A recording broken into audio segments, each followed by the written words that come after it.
झगड़ा करता था, कभी ना कभी कोई ना कोई निकल आता है। आपकी और क्या-क्या पर्सनल हॉबीज़ हैं? With in 2 year I think इसका फैक्ट निकल के सामने आया। और लुधियाना की कॉर्पोरेशन से क्या अलग बनाता है? काफ़ी कुछ करने जा रहे हैं, आगे करेंगे, तो उससे हमारा बजट बहुत बढ़ेगा। वहाँ पे जो कमिश्नर है वो सेक्रेटरी लेवल के लगते हैं।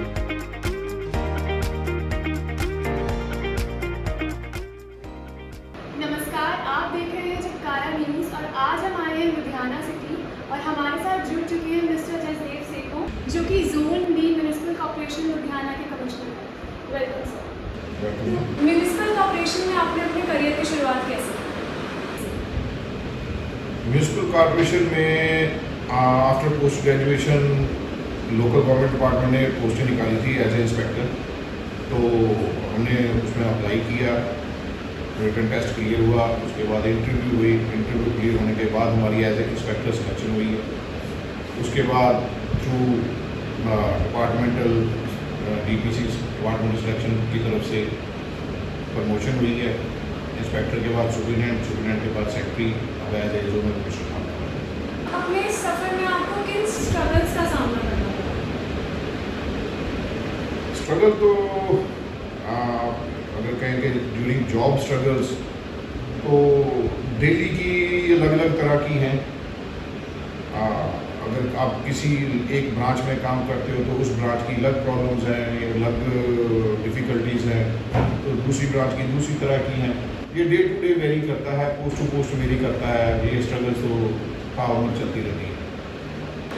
कमिश्नर के अलावा आपकी और क्या-क्या पर्सनल हॉबीज़ हैं? पर्सनल हॉबीज़ तो ऐसा है कि ड्यूरिंग कॉलेज टाइम मैं भंगड़ा करता था। मैं गवर्नमेंट ऑफ इंडिया की तरफ से भी फॉरेन ट्रैवल कर चुका हूँ। अब जब जॉब में आ गए, जॉब में आने के बाद भी मैं बाहर गया हूँ भंगड़े के लिए। उसके बाद अब टाइम कम मिलता है तो आजकल मैं वाइल्ड लाइफ फोटोग्राफी का शौक़ रखता हूँ। उसके बाद अलावा पंजाबी सॉन्ग्स, पंजाबी कल्चर को बहुत बारीकी से जांचना। सबसे ज़्यादा मेरा शौक़ है यार दोस्तों के साथ रहना, उनके साथ फन करना। पंजाब में नई सरकार आम आदमी पार्टी के आने के बाद आपको क्या बदलाव देखने को मिला है? पंजाब में नई सरकार आने के बाद सबसे बड़ा बदलाव तो ये हुआ कि वर्क कल्चर में डिफरेंस आया है। अब मुलाजम अच्छी तरह से काम करने लगे हैं, टाइम देने लगे हैं, और एक सरकार का जो एंटी आप कह सकते हैं कि जो विजिलेंस एक्टिव हुई है उसके कारण भी मुलाजम या सरकारी मुलाजम अब जो काम है वो करप्शन फ्री काफ़ी हो गया है। और लुधियाना को स्मार्ट सिटी बनाने में आपको किन चुनौतियों का सामना करना पड़ रहा है? देखो, लुधियाना को एज ए स्मार्ट सिटी जो हमारे काम चल रहे हैं उनके डेवलपमेंट वर्क्स में कुछ ना कुछ प्रॉब्लम्स आती हैं। अब हमारा ये मल्हार रोड बना है तो शाहबाद नगर मार्केट का प्रोजेक्ट पूरा हो चुका है। ये पखवा रोड पे RUB और ROD का काम चल रहा है। ड्यूरिंग जब हम ये काम शुरू करते हैं तो कहीं ना कोई जिस चीज़ की नॉलेज नहीं होती, पता नहीं होता, वो आ जाता है। जैसे RUB में बीच में सीवर की पाइपलाइन आ गई तो वो पहले सीन में नहीं हुई, तो ऐसे कुछ ना कुछ प्रॉब्लम कभी ना कभी निकल आती है। तो वो प्रॉब्लम सॉल्व करने के लिए थोड़ा सा प्रोजेक्ट डिले हो जाता है। बाकी अभी हमारे जो स्मार्ट सिटी के प्रोजेक्ट चल रहे हैं उसमें शास्त्री हॉल को अपग्रेड करना, जो बैडमिंटन हॉल है, टेबल टेनिस का हॉल नया बन रहा है, हमारा बास्केटबॉल ग्राउंड को अपग्रेड कर रहे हैं, एथलेटिक ट्रैक है जो गुरु नानक स्टेडियम में, वो अंडर प्रोसेस है, चल रहा है काम उसका। वो आई थिंक मेरे हिसाब से वो 15-20 साल के बाद दोबारा रीकारपेट हो रहा है। तो काम चल रहे हैं, विद इन ईयर इसके रिजल्ट आ जाएंगे तो आपको दिखने लगेगा कि लुधियाना में कुछ चेंजेस आई हैं। सबसे बड़ा प्रोजेक्ट है जो हम कैनाल वाटर को ट्रीटमेंट कर रहे हैं, वो उसके आने से भी बहुत ज़्यादा हमारा जो ग्राउंड वाटर सेव होगा वो भी स्मार्ट सिटी के अंदर मिलेगा। तो अब अगर म्युनिसिपल कॉर्पोरेशन की बात करें तो म्युनिसिपल कॉर्पोरेशन का सबसे बड़ा इनकम सोर्स होता है प्रॉपर्टी टैक्स। इस पर आपकी क्या सोच है?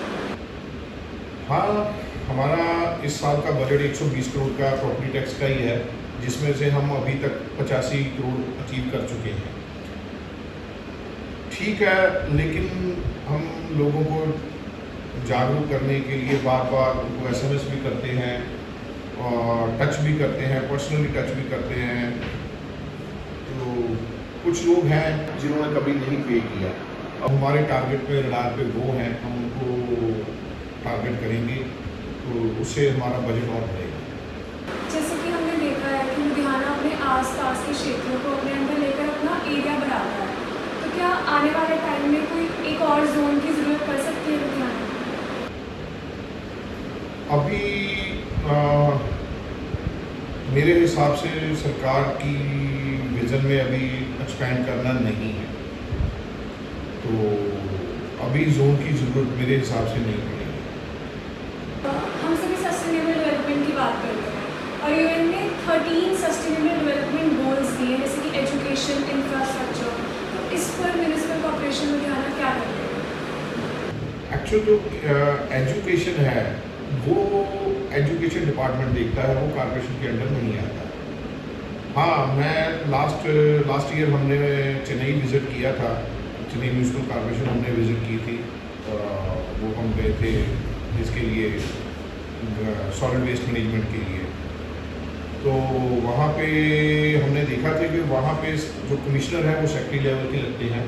वहाँ पे जितना भी स्कूल्स हैं वो सारे कॉर्पोरेशन के अंदर आते हैं। अभी हमारे कॉर्पोरेशन में सिर्फ डेवलपमेंट के वर्क्स हमारे अंडर आते हैं, तो वो हम डेवलपमेंट के लिए तो टाइम टू टाइम जो भी जैसे ज़रूरत पड़ती है वो हम करते रहते हैं। बुढ़े नाले की समस्या भी लुधियाना में काफ़ी पुरानी है, तो इस पर क्या काम चल रहा है? बुड्ढे नाले के लिए अभी लास्ट हमने प्रोजेक्ट शुरू किया है। 650 करोड़ का प्रोजेक्ट चल रहा है, जिसमें ट्रीटमेंट प्लांट नए लग रहे हैं, गोबर गैस प्लांट एक और बढ़ाया जा रहा है ताकि जो डेयरियों का गोबर है वो नाले में ना गिरे। तो उनको गोबर वाले पानी को ट्रीट करने के लिए अलग से प्लांट लग रहे हैं। तो जो हमारी डाइंग एसोसिएशंस हैं उन्होंने भी एक बहादुर के रोड पे और एक ताजपुर रोड पे अपने ट्रीटमेंट प्लांट लगाए हैं। तो अभी चल रहा है, with in 2 year I think इसका इफेक्ट निकल के सामने आएगा। माननीय प्रधानमंत्री जी ने डिजिटल इंडिया स्कीम चलाई थी, तो उनकी स्कीम के बाद म्यूनिसिपल कॉर्पोरेशन लुधियाना में क्या बदलाव देखते हैं? डिजिटल इंडिया के तहत हमने काफ़ी कुछ ऑनलाइन कर दिया है, काफ़ी कुछ करने जा रहे हैं। प्रॉपर्टी टैक्स हमारा ऑनलाइन है, वाटर रेट हम इस साल आई थिंक ऑनलाइन कर देंगे। बाकी जो हमारा प्रॉपर्टी टैक्स का रिकॉर्ड है, प्रॉपर्टीज़ का रिकॉर्ड है, उसको भी हम स्कैन करके डिजिटलाइज करने की तरफ चल रहे हैं। काफ़ी डेवलपमेंट हो रही है। गरीबों में सीवरेज पानी कनेक्शन को पास करने के लिए क्या कोई स्कीम लाई जाएगी? वो तो ऑलरेडी स्कीम चल रही है, को कभी भी आके रेगुलर करवा सकते हैं अपना। अगर उन्होंने कनेक्शन रेगुलर नहीं करवाया तो वो कॉर्पोरेशन दफ्तर आके रेगुलर करवा सकते हैं, उसको स्पेशल स्कीम की ज़रूरत ही नहीं है। और लुधियाना की कॉर्पोरेशन को बाकी कॉर्पोरेशन से क्या अलग बनाता है? लुधियाना की कॉर्पोरेशन को क्या अलग बनाता है? सबसे बड़ी तो आबादी भी अलग बनाती है। सबसे ज़्यादा आबादी हमारे लुधियाना कॉर्पोरेशन की है, तो इसीलिए बजट हमारा ज़्यादा है, इसीलिए हमारे रिकवरी टारगेट्स ज़्यादा हैं। वही लगना चाहिए। मुझे बहुत अच्छा लगा सर आपसे बात करके और आपके व्यूज़ जानकर। Thank you so much for your thank you. आपका भी बहुत बहुत धन्यवाद।